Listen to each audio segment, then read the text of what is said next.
welcome back to another episode of Lucha, your weekly CMLL Post-Show breakdown here at BC WrestlePod. My name is Mikey. I am El Jefe of BC WrestlePod, and don't adjust those television, kids, because yes, you are seeing two people on screen, which is crazy because it hasn't been like that for the last couple of weeks. It's been nuts. But I got Papa also back for a little bit at least, and then he will disappear into the ether again. He is going on a pilgrimage. He's learning about Lucha Libre, and he will be debuting in CMLL sometime soon. But I am happy to have you back. I truly am. Already starting. Yep, I'm trying to click on things, and things are not happening. But yep. Hey, look, glad you're. Shout out to Primo. I have to give him. I have to give him kudos for holding it down with me for the last couple of weeks and being the person to bounce this back and forth with. But yeah, Papa Oso is back, and what a time to come back as we are heading into this show that we're going to be talking about this upcoming Friday show, which is nuts, and I can't wait to discuss that. But before we get into all the CMLL goodness of this evening, as we always do here at BC WrestlePod, let me run through the announcements, the intro headers, if you will. Twitch, YouTube, and Kick is where you can see us go live. YouTube also has the edited versions of these lives that go up the following day, every single day of the week at 4 p.m. Pacific, 7 p.m. Eastern. So if you want to run it back and you are part of the replay crew, thank you. And those are a lot more digestible because I edit out all the crazy stuff, though some of it still manages to keep itself in. We also are aware that these lives might be a little long. And if you're looking for something more manageable for your time and your mental capacity, then you can pick your favorite social media site. Follow us at BC WrestlePod, where you can get we get our report cards, predictions, previews of all the weekly television that we cover here, which is a lot, and lots of other fun stuff as well. We also have some merchandise available for you if that is something that you are looking for to rep BC WrestlePod in your everyday life. You can find that at bcwrestlepodshop.fourthwall.com. And last but certainly not least, we pay for a lot of streaming services. And so, to help us pay for these streaming services and to keep doing what we're doing ever so often in the Twitch and the YouTube chat, CoffeeBot will be popping in. You may donate, but it is not a requirement to be here because we love you for being here regardless. And we know financially times are tough right now in this economy, but every little bit helps. And if you choose to donate, we appreciate you, but we are also glad that you are here. Alrighty. Now, with that out of the way, let's get into this because we got lots of Lucha Libre to talk about. And boy, howdy, what an episode! It has been an interesting couple of weeks. We've kind of briefly swung back into the swing of things. Of course, we still have a good chunk of our folks still in Japan for Fantastica Mania. They are making their way back in a couple of weeks. And we have been following some interesting developments when it comes to certain AEW stars popping in and out of CMLL over the last couple of weeks. I'm going to talk about one of them because they were in the main event of the show. But let's jump straight into it. So we kick off this pass with a relevo. So we have our Pequeños back in action and in full effect, opening up the show here. And this was the team of Angelito and Galaxy taking on the team of Minos Uno. And once again, opening matches here will usually be an indicator of what kind of crowd we were going to get and whether or not the energy will carry throughout the night. I'm happy to see the Micro Estrellas. It's felt like a hot minute since we've seen these individuals in general, but also the Micro Estrellas start off the show. I mean, last week that I was here, we talked about how the first 6 opening matches last week were all Pago matches so that was a lot of fun, but it's really nice to get back to a proper opening match here. This was a fun opener. This was some good work from people, as Primo is commenting that there was a really fun match for sure for me. And I was just like, yes, we are back into the swing of CMLL. Last week was crazy with all the Torneo de Escuelas matches. And we're going to talk about that one in a little bit. But a really fun opener, and I thought this was a really solid bout. Papa Oso back into the swing of things. It's been a hot minute to come straight back into the action. So what did you think of our opener? I thought it was fun and silly to a point, I guess, but not in a bad way, like in a really good way. It was one of those matches that just sort of it kind of put me like in a good place. It was one of those, I came in, I was coming in with a crappy day. And then I watched and I was like, oh, okay, yeah, okay. It was like a warm hug welcoming me back. Oh, it has been a couple of weeks, so I'm really glad that you came back and you're just like, I have missed this. No, so Primo also coming in with some additional thoughts. Just a nice let the high flying guys do their thing, and the Rudos were there to be the base. Absolutely. And this was a really, really fun way to kick things off. Of course, after a very nice and fun back and forth, this would end up being Angelito and Galaxy would take the win here, but it's a really nice opener, solid work from everyone. So after this match, we get into our second one, which is I was just like, all right, why up the ante with 4 people when you can have 6? So we get a Relevo Ano match, and this is quite the cast of characters for this one. So on one side, you have Magia Blanca, El, and Hijo taking on the team of Felino Jr., and Guerrero Maya Jr. And I'm just like, all right, boys, let's see what we're gonna do. And I was like, okay, this is gonna be a fun one. And it was really, really good. For me personally, I was like, dang, it's been a hot minute since I've seen you, Guerrero Maya Jr. No, it exactly, Primo. That is exactly what I was saying too. It's just good to see Guerrero Maya Jr. because it's been a hot minute since I've seen him on my Friday screen. But I was just like, all right, boys, what are we gonna get? And this was another fun one. I have to give CMLL credit because we are getting a lot of people we don't normally see on a Friday show on a consistent basis. And again, because we have a good chunk of our roster out in Japan doing Fantastica Mania stuff, we get to see a bunch of these folks who are still holding down the fort while we have our I don't want to say towards the top of the card folks over in Japan doing mixing it up with the New Japan stars, which has been fun from what I've seen. So shout out to CMLL for holding it down. But yeah, as far as this match goes, again, I thought this was a really another fun one. I am really happy to see Gada Jr. back. And this was a really solid match from all 6 individuals. So, Papa, second match, 3-on-3. What did you think? And it was another good one. And I'm going to piggyback on what you were talking about the top of the card being gone, and I think this is I think it's a good thing because it does give these guys that we don't see often on a chance to really kind of come out and show what they are capable of. And I thought this was a good one. I thought this really, for the folks that we haven't seen in a while, it was nice just to see these guys that we haven't seen consistently. It felt like it's always been this way. And I really liked that. And yeah, this was just it was just fun. I thought all 6 guys performed pretty well and it was a good match. I mean, I thought it was a pretty good follow up to the opening match. So Absolutely. So Primo coming in with some of his closing thoughts. He will say though, Stuka Jr. is better with Felino Jr. and El Cobarde than Guerrero Maya Jr. in his opinion. They do way more tag moves. Not that this was bad though, just a different vibe with the Rudo team, which is fair. And then also, Del Pantera was going hard with his fam in the final. We're going to get to that in a little bit. But again, this was a really solid match. This was another fun one. It would be Felino Jr., El Cobarde, and Guerrero Maya Jr. to beat Magia Blanca, El, and alrighty, we've been waiting. It has been going on for the next week. But in our third match, we get the finals of the 2026 Torneo de la. We started out with 12 teams, which led last Friday into the first 6 matches of last episode of last Via Espectacular was 6 Relampago matches where it was an elimination style tag team versus tag team match. And then we whittled it down to these final 3. So in the finals of the tournament, we had representing Get It, which was in the form of Junior. And then, of course, also representing CDMX number 2, we had Tornado and Rey Pegasus. And this was a triple threat elimination style match where the last team standing would be the winner and would be crowned the 2026 Torneo de Escuelas winner. It has been a ride to get here, and this was a lot of fun to watch. Again, we have been introduced to almost 24 new students who participated in the last week and a half, and these are the final 6.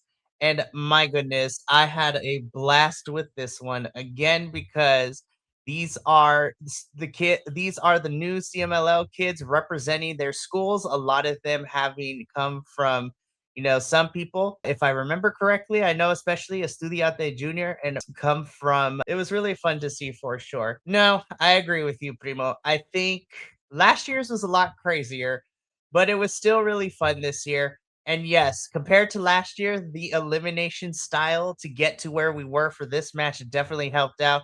And hopefully CMLL will keep that. But they play hard and fast with the rules. So we love to see that. But I had a blast with this one. I thought this was really fun. This was a really solid match. Papa, also, what did you think of? This one was great. I mean, it was, comparing to last year, okay. But, and I missed a couple of the eliminations, but this was pretty spectacular. I like this a whole lot. Like, I really liked it a lot. I mean, I felt like they did well. And the other thing I want to talk about real quick, and this is kind of off, and it's not really off the topic, it is on the topic. I love the fact that they're schools and not like gyms. They're not like, oh, I belong to so and so's gym. Or I like the fact, and maybe it's just the educator in me. I don't know. But I love when they're like, it's the schools, different schools. It kind of reminds me of a certain, Wizarding World type of thing. But, I just love that aspect of this is kind of why I love this whole culture of wrestling, is it's so different than like the sort of idea of American style wrestling. And I just love the whole culture behind it. So that's a completely kind of off topic I just love that whole concept of that. So, but overall, I thought that was weird. My mic muted randomly. I really liked, and I have to agree, Ray Pegasus was pretty spectacular, but I thought they all did really, really well. I thought this was a really strong match. There was a lot going on. I really liked it. And you kind of had a good mix of styles, not necessarily styles, but sort of like, well, yeah, I guess styles. And I really enjoyed it. I thought this kind of had everything that I just love about this style of wrestling. So this was a really good one for me. I agree with you here. And again, because the escuela is important because it gets to see, we might be seeing a lot of these folks be popping in and out throughout the year. And kind of like what Primo is saying too, Dante and Feroz are guaranteed spots in CMLL. So Tornado and Pegasus getting the dub was nice to see. Was a bit of surprise, to be honest.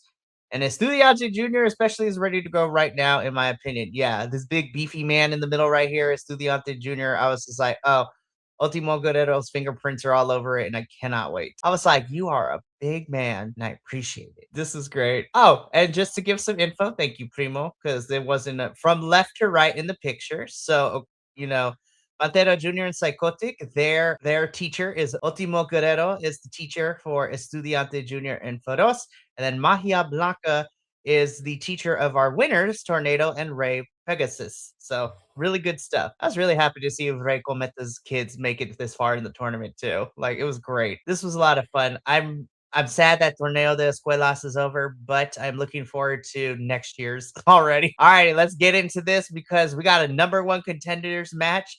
The winner would be moving on to this Friday's edition of to compete for the CMLL Women's Championship. So, of course, we have our girl Persef taking on Olympia. And damn, they threw the house down boots. This was like a clash of the titans. Like it was so like every time a hit was made or every time a near pin was done, I literally felt the ground shake. Because Persephone is my girl and I freaking love her, but Olympia is like right up there with her. So this was sort of a dream right here. This felt like a dream. I was like, I needed to pinch myself. Am I dreaming? Because this is amazing. I was like, got the meat sweats. I was just like, beefy women. We love to see it. So it's been really fun over the last couple of months. Again, Persephone is our homegirl. We love her. Olympia is been back in CMLL for a little bit now after her excursion in Japan. And yeah, it was literally Persephone being a strong woman and taking on the shit brick house. Olympia, like, girl, these muscles in this picture. I was like, hot damn. And not to bypass the rest of the match because I had such a blast with this, but the ending of this match is what sold me on everything. The fact that Persephone is able to carry Olympia and literally just like over her head and then deliver the finisher was fantastic. I was just like, God, what core strength that I wish I had. But this was a really great match. I had so much fun with this. And Primo chiming in with this one, great match. The only downside was the crowd. They kind of predetermined Persephone was winning, and they really didn't get into the match at the very end. Yeah, I have beef with this crowd a little bit during this match. It's like, listen, I know women's wrestling is not everyone's cup of tea, but I'm like, come on now. I'm like, this match ruled, and I'm starving. I was like, how dare you? But Mexico, we still love you. God, this match ruled. I have nothing else to say, but It this was match so ruled. good. And Persephone would beat Olympia, so Persephone will be challenging for the CMLL Women's Championship this upcoming Yep. Friday. More on that when we preview what's coming up. I But have to yeah, real quick. I have to comment on Lo-Fi's comment about the crowd. uh-huh. I didn't even pay attention to the crowd during this match. Like, normally I am very much aware of the crowd, but for some reason I did not even pay attention to them. I didn't even realize they weren't being. So when he said that, I was like, really? They were? Now I have to go back and watch it again. But no, I literally was just like, I just wasn't paying. I didn't pay attention to them at all during this Mm, match. that's fair. And so Primo clarifying the crowd, not the Survivor noise, was another issue that night. Lots of empty seats, and that we kind of figure because we have a lot of the big names in Japan right now, but that's okay though. I am hoping and I am praying, given to what we're getting this Friday. I'm like, I hope they sell that arena out because as somebody who watches multiple women's promotions across the world, for me, this shit is making me excited, but we're gonna talk about that in a little bit. Up the price of this show too. Dang. Hey, you know what? Get this money out here. At the end of the day, CMLL is a promotion, but they are also a business and they got bills to pay, which is okay. But again, Persephone is moving on to this Friday's episode. We're going to talk about her in a little bit, but let's get into our semi-main event, which was a match for the CMLL World Heavyweight Championship. So, of course, this is the champion, AEW's Claudio Castagnoli, defending the title against Akuma and Euphoria. And it was just like, well, damn, we're about to see some people fight. And fists were thrown, indeed. Fists were thrown. I was like, this is okay. So Akuma and Euphoria are big boys in general. So that's nothing. But Claudio also is basically, for those of us who play D&D, he is the brawler. He is the pugilist. He will knock you upside the head if he needs to. So it's really interesting for me, at least. And Primo, you kind of mentioned it a couple of weeks ago because watching CMLL do triple threats like this, I was just like, it's been kind off-putting is not the word, but it has taken me a little bit to get adjusted to it because I'm like, triple threats is more of like what I see when I watch American wrestling here in the States, where we get a lot of triple threats and you throw everybody on the card. So, I mean, I had fun with this, but I really didn't get too much from it, if that makes sense. I was just like, oh, this is a cool match. Oh, what's next? Okay. Like, Okay. I mean, I didn't hate it. It was all right. It's okay. But I mean, it was sort of like, yeah, it wasn't as impactful as I thought it would be. Because it was a championship match, and I thought for some reason, and maybe this is just my American brain, I don't know. I just thought it would feel heavier, like weightier. I don't know. It was really weird. There was something weird. There was something off about it, and I don't really know what it is, and I can't articulate what it was. So we lost Mikey. That's weird. Yeah, so it's just me. Okay. So yeah, so this match it was okay. No, it really was. I don't know. Maybe you guys lost me and I'm just talking. Yeah, that's true. I mean, the outcome was very predictable for some reason. I mean, I don't know. yeah. I mean, again, I enjoyed the match, but what I've come to learn from CMLL triple threats is that the stakes are usually lowered. And in this case, I kind of figured that Claudio wasn't going to lose this match in particular. Excuse me. But it was still a fun one. But I was like, okay, well, I mean, this was pretty good.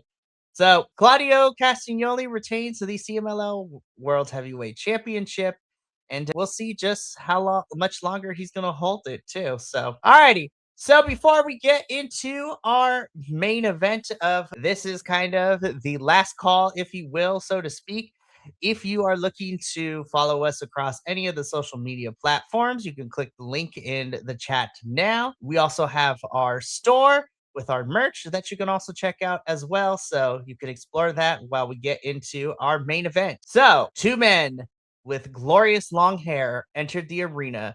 By the end of it, one of them came out bald. So, in the main event of this episode, we had a Yeta match, so a hair versus hair match, and of course, this also ended up being a CMLL versus AEW hair versus hair match. See, on the CMLL side of things, we have Angel, one half of Los Hermanos Chavez, And then, of course, on the AEW side, we have Johnny Mundo, Johnny TV by all the last names that he goes by. And I'm not going to lie, I was like, Jonathan, this was fun. There's a lot of close spots too. I was just like, oh, they're not actually going to let Angel win. Are they? But there was a few times I was like, oh my God, I think Angel is about to lose this match. It was Yeah. so close. I was entertained. I was like, this Mhm. was such a fun main event, and this crowd was into it. It was a lot of fun. I enjoyed this one. I don't know why this match is happening, but I'm here for it. So anytime it's either mask versus mask or hair versus hair, I'm here for it. So yeah, and I agree with Agent Lo-Fi. Yeah, eventually I mean it started out okay, and then I really got into it. There was a moment, probably about a quarter of the way in, and I was like, oh, okay, I'm here for it. So but I really enjoyed this. It was fun and stupid all at the same time, I guess. There was a lot of Yeah, it was very US style at the beginning. Thank goodness they got out of that. They had a yeah, great match. The crowd yeah, was with this one the whole way. yeah. This one was overall, I thought this was a great main event. I really did. And the crowd home happy they did. Would win, which would mean Johnny loses his hair. And it was really funny. I forgot to put the picture in here, but Johnny's reaction after realizing he is now bald was hilarious. Yeah, I love you. Damn, girl. Damn, your husband is now bald. Oh, man. And this has been a really fun story that we've been having over the last couple of weeks. Wow. Our card is in Japan right now. So damn. But that was your main event for this past episode of, and that takes care of the review portion of our show. Now, we always like to preview what's coming up on Loud on the Friday CMLL show. But instead of just doing the poster and the tiny little font, I have decided what better way. No, 100%. Also, the CMLL clippers don't fuck around. Those things, I could hear it through the T on my computer screen. I'm like, oh shit, those things are sharp. Take notes, US. This is how we use clippers because those clippers are for real. They will chop your hair off as soon as they get there. But to preview this upcoming episode, instead of just doing the poster and then those tiny little, text that I have on the slide, I have grabbed the official graphics for this Friday show, and because they deserve it, because guys, it's the Women's Day show this upcoming Friday in Arena Mexico. So it is all women's wrestling. And I don't know if it was planned this way, but this whole weekend across the world, everything that we're covering next week is all women's show. I mean, it is International Women's Month. So shout out to all the women wrestlers and just women in general. We are not worthy. So I'm really excited though. So let's preview this because this is a ginormous global crossover between AEW, Stardom, and CMLL.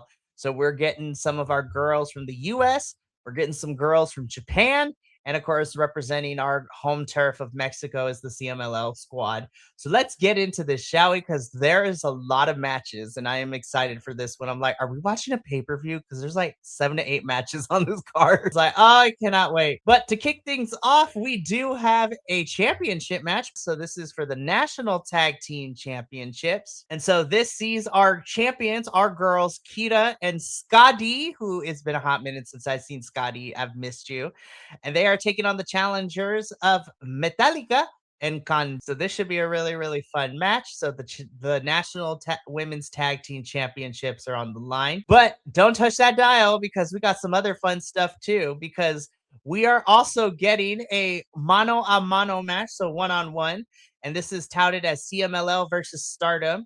So we have Dark Silo defending the home turf against Stardom's and Japan's own Micah. Listen, as somebody who covers Stardom, like I love the Stardom girls that we have gotten last year, but they said some of their heavy hitters for this one, and I, for one, cannot wait. So Micah is a lot of fun, and I can't wait for her and Dark to throw down. But we are also getting a relevos, and so this is going to be Talina and Sanelli taking on and Negra. So this should be really, really fun to watch as well. And then, of course, what is a Women's Day show without the inaugural La Copa Irma Gonzalez? So this is Scene and Princess, taking this on. I was just like, yes, our elder statesman girls are about to fight for this. I don't know the age of La Mag, but it should be really, really fun. But then it just gets better. We get another mano a mano match, this time CMLL versus AEW. We have the powerhouse Zuxis taking on one of my favorite girls right now in AEW, Miss Mina Shira. This is gonna really, really good. I am so excited, but I'm gonna just let this next picture stay here because I'm like, you want to talk about shit brick house versus shit brick house? Holy shit. One on one, mano a mano, CMLL versus AEW, Olympia versus the Mega Sis Megan Bain. I'm like, their muscles alone. I'm so ready for this match. This is gonna be two beefy women fighting each other, and I'm just Megan. Please don't disappoint. I love you so much, and I love showing people your matches, but I need you to not disappoint because I this is why I don't recommend things because people will be disappointed if they're not good. But yeah, this is powerhouse versus powerhouse. These two women are going to beat the hell out of each other, and I'm here for it. Love to see it. But in our semi-main event, we also get the champ. We get the CMLL women's championship match, so different from the national titles. Yes, I was. I was just kind of hoping they have a bench press contest, but a fight worse. God, they could probably outlift everybody, and it would be great. But back to this. So for the CMLL Women's Championship, we have Cheetah and Yuvia defending the titles against our Stardom girls. And when I saw this, I was just like, I cried tears of joy because, again, as somebody who covers Stardom, they sent some of their heavy hitters. So Lajaro, Cheetah, and Yuvia will be defending the titles against May Seta. And of course, the only women's and Stardom herself, Starlight Kid, is in the building, and I am so excited to see Starlight Kid here. She is so good, and I cannot wait to see her mix it up with, Los Chicas Indonab. Wait, but then in our main event, she's back, y'all. Mercedes Monet is back in the building to defend her CMLL Women's Championship against Persephone. This match is gonna rule. I'm kind of pulling for Persephone to win this match and get this title home back in CMLL, but this match is going to be good. And Primo brings something very important. Really hoping this show does good ticket wise. If they beat last Friday, that'd be a huge success and very doable. Guys, please sell out the Amazonas night show. Please, women's wrestling. This card is stacked. I'm going to definitely be tuning in because as somebody who watches a bunch of wrestling promotions, as if I don't have a little time as it is already, I'm really excited for this show because it's going to be great. And women's wrestling, once again, carries us through 2026 as it has always. So, yeah, I'm excited for this show. This is going to be a good one. And I'm just really excited to see the Stardom girls, the AEW girls, and our CMLL girls mix it up. And this is kind of leading into what's going down at the end of the month because you have a bunch of all these talent is going to be great, but you have Ring of Honor and Maple Leaf Pro Wrestling also having Stardom and CMLL girls and CMLL talent a part of their 2-night event. So that's going to be great. Ooh, Primo giving some predictions. He thinks that Mercedes Monet is dropping the title, but that's just me. And then the next logical time wouldn't be until September, October, which is when we get to the Amazonas month, which is a very long time. So we'll see if Mercedes drops this title on Friday. And we will be here next Wednesday to break it all down for you. But yeah, that's going to be it for us here tonight. Once again, I'm Papa Oso. I'm really happy that you are back. You're back.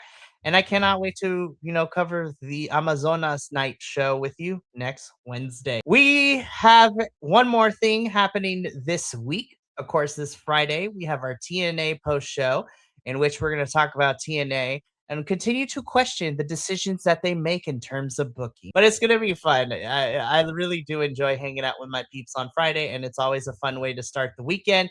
And then next week is a stacked week. Monday, we are, breaking down the New Japan show that happened here in the United States. Then we also have our AEW post show on Tuesday, where we are going to be reviewing the Go Home edition and making our predictions for Revolution, which is the first pay per view for AEW for 2026. And of course, I will be in attendance as it is taking place in my backyard, 2 hours away in Los Angeles. So I will be in the building. So that's going to be a lot of fun. Then next Wednesday, we are bringing back the NXT PLE squad because we will be breaking down Vengeance Day, which is happening this Saturday. Of course, I will be watching it from home, and and one of our hosts, Kilt, who lives in the area, will be the Women's North American Championship. But more importantly, he gets to see the Jada Parker and Blake Monroe street fight. So that's going to be crazy. And we're going to break that all down Wednesday. And then, of course, later that night, the women's show for CMLL. Thursday, we're continuing with the trend of women's wrestling as we will be debuting our new team as we are, adding in Eve, the battle, Girls of Battle Riot promotion, which is an all women's promotion in the UK. And we will be reviewing Wrestle Queendom 8. But that's going to be it for us here tonight. Thank you so much for tuning in. As always, thank you, Primo, for being a part of this. And we look forward to seeing you all next week. Same time, same place.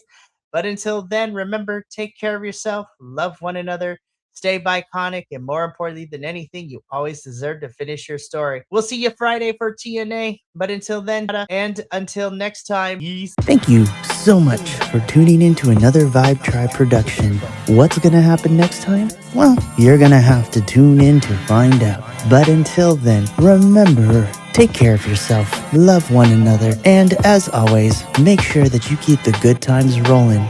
Thank you for being here, and we'll see you next time.